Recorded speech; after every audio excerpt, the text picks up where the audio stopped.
Welcome everyone, this is the 31 Days of Dread, and I am your host, Peter A. DeLuca, aka PAD, and this is where we do one horror movie a day for the entire month of October. That's 30, if you can't count, that's 31 movies celebrating the greatest genre of them all, the greatest experimentational platform of them all, the greatest young filmmaker discoverer of them all. It is horror, 31 days coming at you. Look out, ghouls and ghosts, it gets spooky.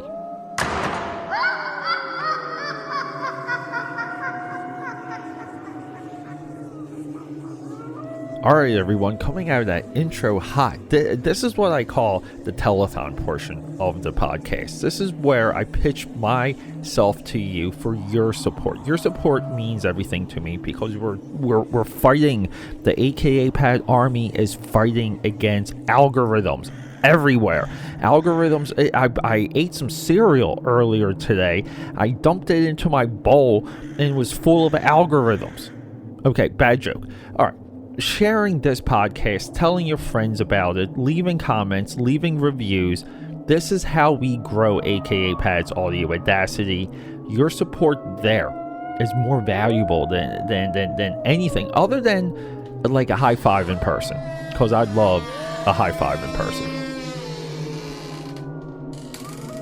AKAPADers, it is here. Horror history, film history, day 23 of the 31 Days of Dread. The history I'm speaking of isn't me and this podcast, even though it should be a part of horror history. It's A Nightmare on Elm Street, 1984, November 9th.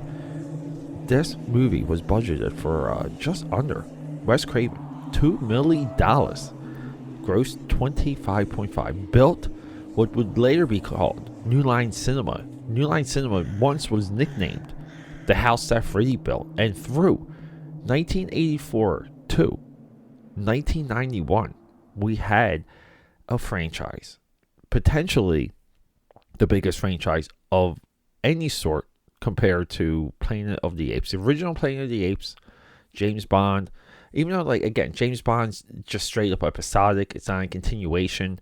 Planet of the Apes, continuation. Nightmare on Elm Street, continuation. Friday the 13th, continuation. And we draw similarities. It's Freddy vs. Jason, as we got in 2003 with that amazing movie. Schwarzenegger versus Stallone, Coke versus Pepsi, Reagan versus Doyle. Yeah, it goes on. McDonald's versus Burger King. I can keep going. I only had a few in my head. Now I'm just getting like a Nintendo versus Sega. Okay, I have to stop. Cut it out, people. We're talking maybe. So earlier this month, when we were, like, just a few episodes ago, we were talking about Hellraiser, and I believe Pinhead and the Cenobites, they're the absolute height of, like, horror creature design, the purpose of them, how, like, the whole situation around the Cenobites in Hellraiser 1 and 2. It is maybe the most terrifying stuff you can ever imagine. But then we have, like, single characters, and then we have, like, single situations, and it's like Freddy Krueger. You get used to him, okay? And it was easy that you got used to him because Freddy Krueger became a media star. A lot of people forget this. Freddy Krueger was on talk shows. He had music videos. So visually, you give it to the Cenobites. The world of Hellraiser, you give it to them. But when it comes to the tools of the monster, okay, and we're not just dealing with darkness here. The tools of Freddy Krueger, that he can enter into your dreams. And it's like, I get anxious just thinking about it. And to prevent Freddy from doing what Freddy does, you can't sleep. You cannot sleep. And seeing the anxiety of all these teenagers dealing with this And, slowly, like in the earlier ones, I would say Freddy, like 1 through 3, or Nightmare 1, 2, and 3. The anxiety, the long draw, it works so well. Because we all go through that. We all go through nights of studying. We go through nights of double shifts. This idea of not sleeping echoes high and low. Lawyers, people who work fast food, people who work at Walmart, CPAs, okay? It's this idea of like self-deprivation. And Freddy taps into that. Nightmare is that. And then we have this, man, like Freddy's so unique because he's the absolute, like, most comedic driven, and he became this later. The more the series went on, the more Freddy became a comedy character. He was played for laughs, still horrifically murdering people, but it was more desensitized. And we really saw this with Freddy's Dead Final Nightmare, where they're clearly out. They're clearly out of momentum. The ideas are dried up, which is weird because with Freddy, the ideas should be infinite. The ideas should be endless. So we get this very cheap movie. Look, Wes Craven, earlier we talked about Scream. Earlier we talked about James Wan. James Wan, who I really feel like, look, if he has a spirit child, it's Wes Craven. Just on the fact that Wes Craven and James Wan created, or were part of the creation of, 2 landmark horror franchises. Wes Craven turned the mirror on himself with what the movement he was a part of, his entry, Nightmare on Elm Street. He turned the mirror on that with Scream. And then with this, he does resurrect his own franchise in 1994 with Wes Craven's New Nightmare. Absolute meta movie also. Goes in line with Scream. We got his, he resurrects the franchise again in 1987 with the 3rd installment, Dream Warriors, which this very podcast started as. We started calling this show Dream Warriors.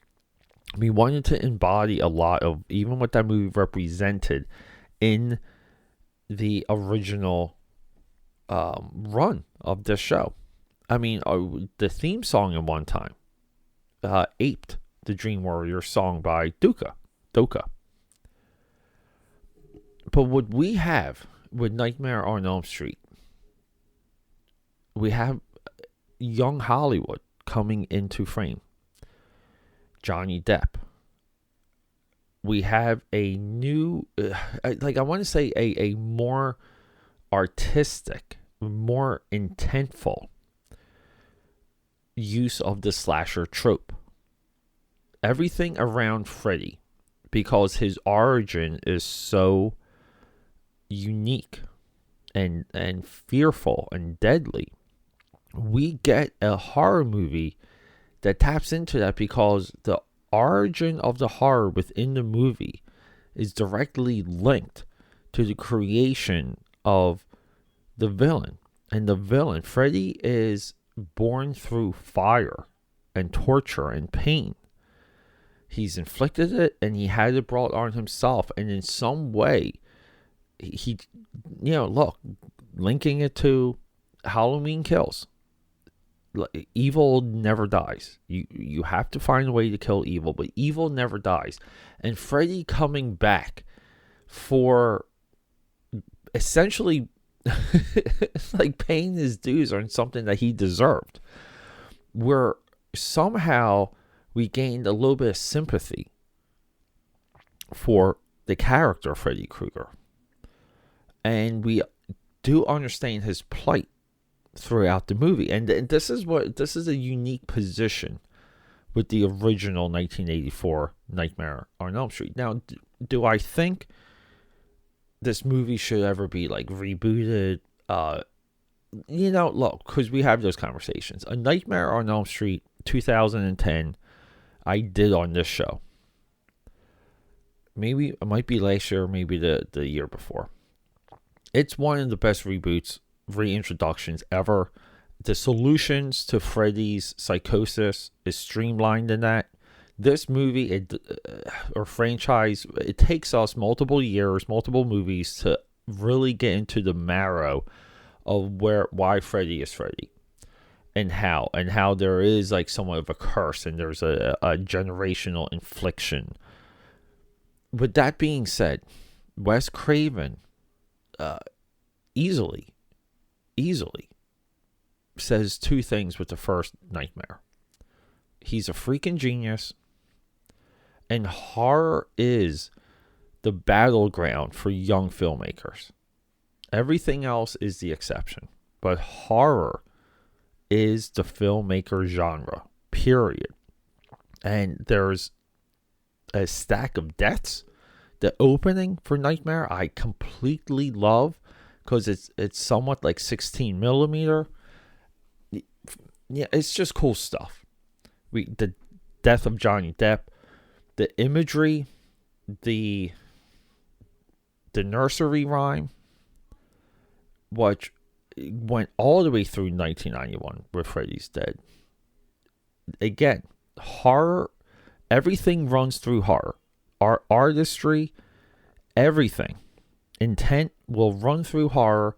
It's really hard to make something emotionally effective as a drama. It really is. Most dramas do not work because they don't age well, and it's hard to put yourself in place of the characters. That's why the dramas that work are, Academy level movies up to a certain year.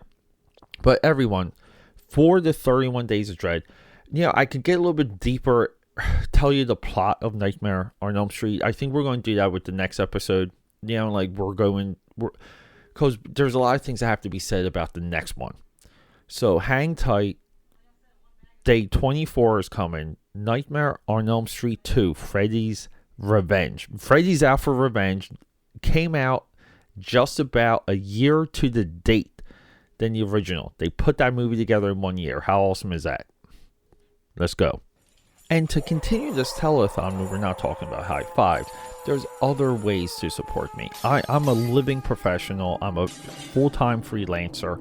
Anything you see on this, like here on this podcast, or see my social media, I make everything. It's all made by me. That's a part of my pitch to you. And you can purchase professional services through AKAPAD.com. That's a pipeline to me if you want to send me a message. But also while you're there, you can sign up for my newsletter. You're going to get deals. You're going to get coupons. You're going to get 2 free trading cards mailed to you free worldwide. And they're 2 Wolfpack trading cards, 2 original characters, for upcoming comic book work. And speaking of comic books, you can go to Etsy, type in Uzi Susie, and that's where you're going to find my mini comic. You can purchase existing issues and pre-order upcoming issues along with bundles if you missed any, like issue 1, 2, or 3 or whatever. There, Uzi Susie is waiting for you. And keep an eye on Indiegogo. A lot of my bigger comic book projects will be available through Indiegogo. All of those updates will be here on this podcast. So if you're a regular listener, I'll let you know. We can rock and roll from there. So everyone, thank you so much, and feel free to reach out to me on social media, AKAPad69, Instagram, and Xbox. That's right, you can play Halo with me. Just straight up AKAPad on Twitter, straight up AKAPad on the Facebook. My business page is there. My personal page is there. Hey, be a personal friend of mine. I don't care. Let's talk movies. Let's talk creativity. Let's talk fun, and just who cares? Do you like, the Transformer movies? I love them. We can talk about that all night. So meet me there, and we'll rock and roll. Let's get talking. We got a movie to discuss.